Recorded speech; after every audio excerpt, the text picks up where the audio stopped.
Okay, let's unpack this. When we think of evil, we usually picture a face, a villain with a motive, maybe some real active hatred. Right, you expect to be able to identify the source.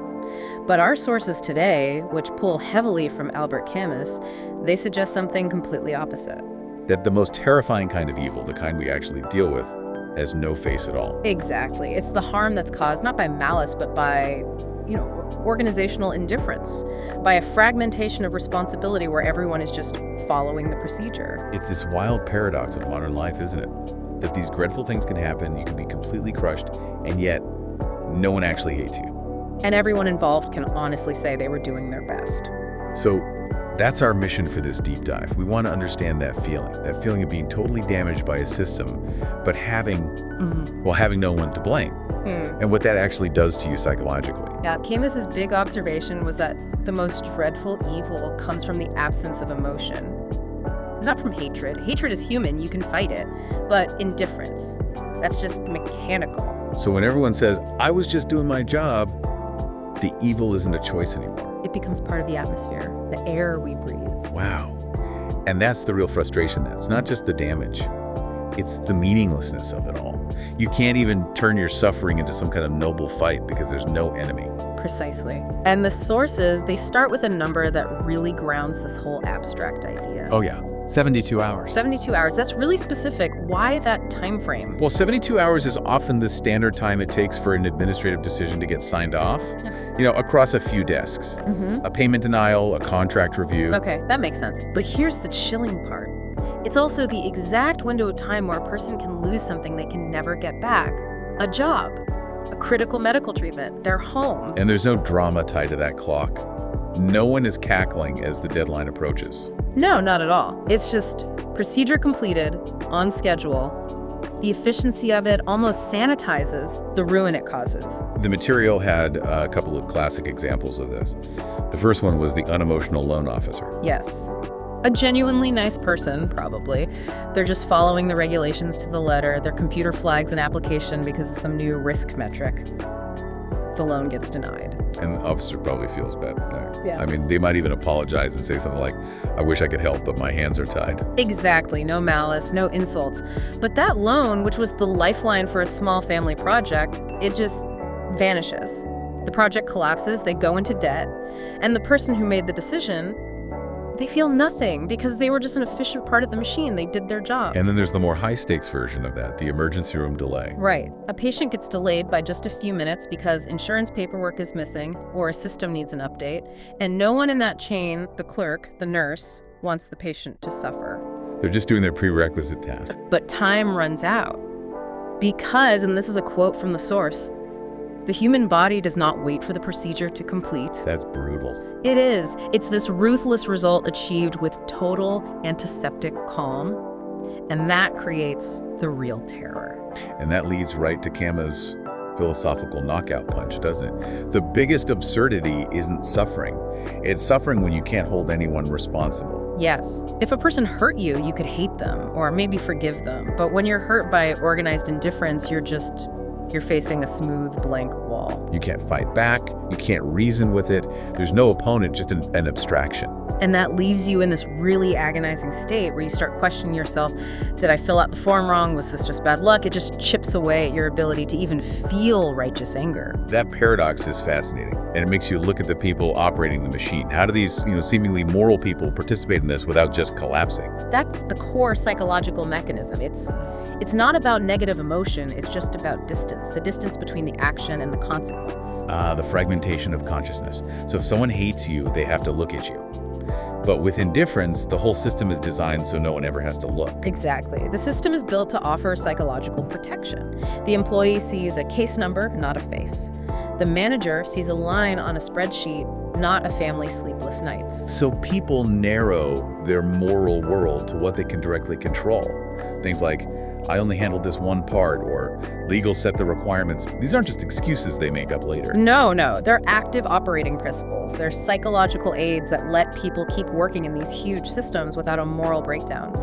The thinking is, if I do my small part perfectly, I can't be responsible for the big outcome. The irony is it's so deep.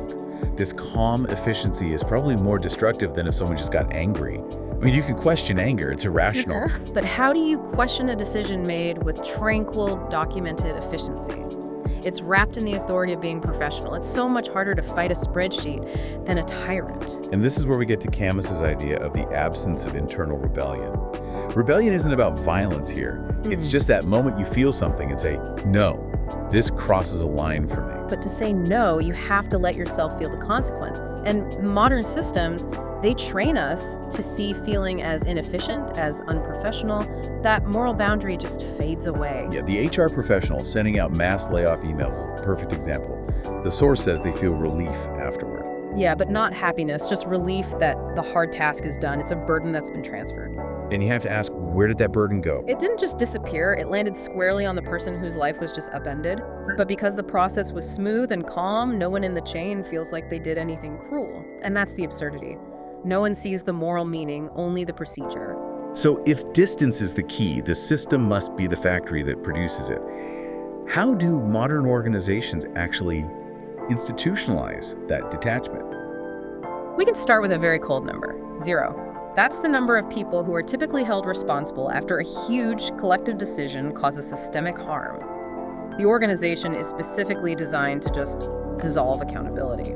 So it's not that you need bad people, you just need roles that are detached from people. The action belongs to the role, not the person. My role required it. The conscience gets to take a step back. Exactly. Responsibilities are split across departments, consequences are outsourced. No single person ever sees the whole ethical picture. And this isn't a failure of the system's design. It's a success. It's a success of modern systems engineering. The harm just arises organically from the sheer scale and compartmentalization. I mean, look at the example of algorithmic cruelty in tech. A company optimizes an algorithm just to increase engagement metrics. No one on the team actually hates the users. Of course not, but the result is real-world harm. More anxiety, less sleep, polarization, and when the ethics question comes up, the answer is always framed as a success. We optimize the user experience, or the data shows this is what users want. But Camus would ask, who is taking responsibility for the life that's been consumed? The lost sleep, the eroded focus? And the answer is nobody. The system was designed to hit targets, not to carry moral weight. You see this in quieter places too, in education with aggressive performance quotas. No one hates the students, but the need to meet metrics just squeezes out the space for real learning, and it quietly pushes out the slower learners. So in these systems, efficiency is what gets rewarded. If you're good at turning off that excess capacity we call a conscience, you're seen as professional. You get promoted. And that gets us to this profound paradox. The more civilized and structured a system is, the harder it is to even name the evil. There are no enemies. There are just charts and KPIs and compliance reports. You're not asked if what you're doing is good. You're only asked if it's compliant. And that brings us inward to the psychological cost, the existential hangover of participating in all this. Yeah, you finish a day of work where you did everything correctly, but you go home with this vague heaviness. It's not guilt, exactly. It's something else. Camus would call that the existential consequence of anonymous participation. If you hurt someone out of hatred, you know who you are. But when you just do your part, your inner life gets stuck in this confusing gray zone. Right, it's like you don't have enough clear guilt to repent, but you don't have enough detachment to be truly calm either. You're just stuck. And you can't just detach completely because part of you knows the damage is real, even if you can't see the victim's face. The system's anonymity is powerful, but it's also fragile. The source material has that incredible image of how a single human detail can shatter it. The manager who signs a layoff document is fine, but then he sees a LinkedIn post from a former employee about their family's stress, and it just floors him. That one face. It disrupts the whole smooth abstraction, and when you realize you're a link in that chain, yourself starts to kind of contract. You become afraid of feeling too much because feeling demands responsibility. And that's the erosion of silent resistance. You stay quiet, not because you agree, but because the system feels too big. Your role feels too small, and the cost of speaking up feels too high. Camus said that every time we stay silent in the face of this, we train ourselves to tolerate just a little more absurdity. That moral weight, it doesn't go away. It just turns inward and becomes a crack in our own sense of self. And this internal struggle, it's mirrored in how we adapt as a society. Right? We learn to live with this sort of low-grade, faceless harm. We see this in what the sources call the 30-day concept. It only takes about 30 days for a damaging event, like a really harsh policy, to stop being discussed. Not because it was fixed, But because we've completed our moral adaptation, we've learned to live with it. and our language helps us do that. Phrases like, it's a complex situation, or unavoidable market dynamics. They aren't meant to clarify. They're meant to end the emotional debate, to create fatigue. The most critical shift is when society stops asking, is this right?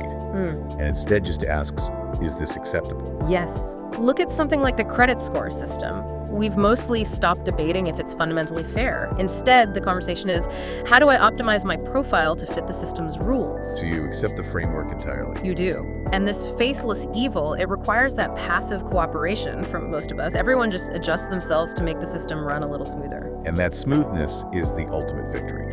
Because when everything is running quietly, nobody wants to be the one to stop the machine. Which brings us to the final, crucial question. If the system is designed this way, what do we do? Camus doesn't offer a strategy for overthrowing it. No, the goal is much smaller. It's about maintaining your own personal dignity, your moral boundaries, even when no one is watching. Exactly. So, strategy 1, the small interruption. You just ask small, localized questions to disrupt the smooth flow. Not a big protest, just focused friction. What does it sound like in an office? I mean, that's risky. It could be a simple question that reinserts the human face. A decision is being made to optimize headcount. Instead of talking about efficiency, you ask, who will this fall upon specifically? What happens to the person in that role? The goal isn't to stop it, necessarily. It's just to force consciousness back into the moment. Yes. Then, strategy 2, refusing absolute detachment. Accepting that if you're a link in the chain, you are involved. That's not about taking on all the guilt, which would be paralyzing. No, it's about refusing to use your role as a moral shield. You hold on to your humanity by acknowledging the connection, even if you can't change the outcome. You keep that capacity for internal rebellion alive. And strategy 3, which is probably the most uncomfortable one, accepting the price of inconvenience. In a system built for convenience, for speed, moral standing sometimes means you have to accept small losses. You slow a process down. You might get labeled difficult or uncooperative. That inconvenience itself becomes the boundary, the thing the system wants to erase. It does. And finally, strategy 4, de-abstracting language. We have to actively translate the sterile jargon back into human reality. So instead of streamlining the onboarding process, We force ourselves to say, we are making a new employee spend 3 unpaid hours fighting a broken server for a password, and that's time taken away from their family. that's powerful. It keeps the human face, which the machine tries to erase, visible in your own mind. At the end of the day, when evil has no enemy, the only real fight is inward. The only rebellion left is that small, unrecorded choice to stay human, to feel that hesitation instead of just operating. So for Camus, the real promised land isn't a world without this evil. That seems impossible. It's just, it's the personal capacity to hold on to your dignity and your honesty, even when you can't fix the world or hold anyone accountable. A quiet, personal resistance. So we'll leave you with this final thought to mull over. When the cruelty is anonymous and nobody intends any harm, are you still courageous enough to hold your own ethical boundaries? To refuse to participate even when that choice will never be seen, never be rewarded, or even be called a good thing?